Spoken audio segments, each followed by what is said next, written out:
Handa ka bang mawala ang lahat? Ang mapangwasak na likas na kalamidad ay hinulaan ni Rudy Baldwin para sa California at Florida.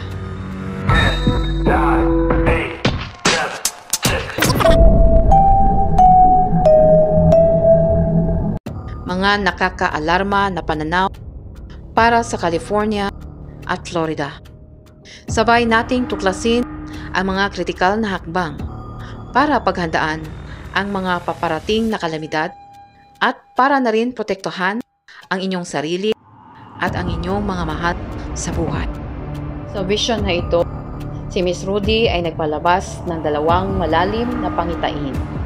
Nagbabala ito sa paparating na mga natural na sakuna. Ang unang pangitain niya ay may petsang Pebrero 8 of 2025 at ito ay tungkol sa California. Noong 2020, nagkaroon ng vision si Miss Rudy para sa California at marami ang hindi naniniwala rito. Nasabi niya na may nakikita siyang hindi inaasahang lindol na namalayan o hindi namalayan ng mga tao. Ngayon naman, sinabi niya na siya ay may nakikitang bagong sakuna sa kanyang pangitain.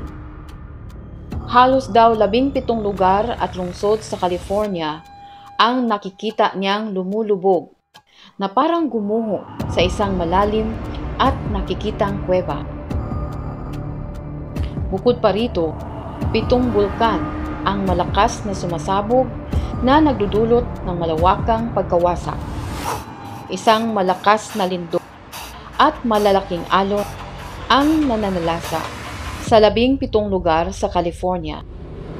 Ito ay nag-iiwan ng pagkawasak sa kanilang kalagayan. Isang kilalang gusali ang gumuho na nagresulta sa isang matinding aksidente sa elevator. Nakakalungkot lang dahil kabilang dito ang isang Pilipino sa mga naapektuhan. Si Rudy ay nagbahagi din ng isang kagyat na pananaw ng babala na nagbibigay diin sa paparating na hamon ng kalikasan. Isang maliit daw na lubid ng apoy ang nakikita niyang bumabagsak sa lupa na hudyat ng paparating na mga natural na sakuna.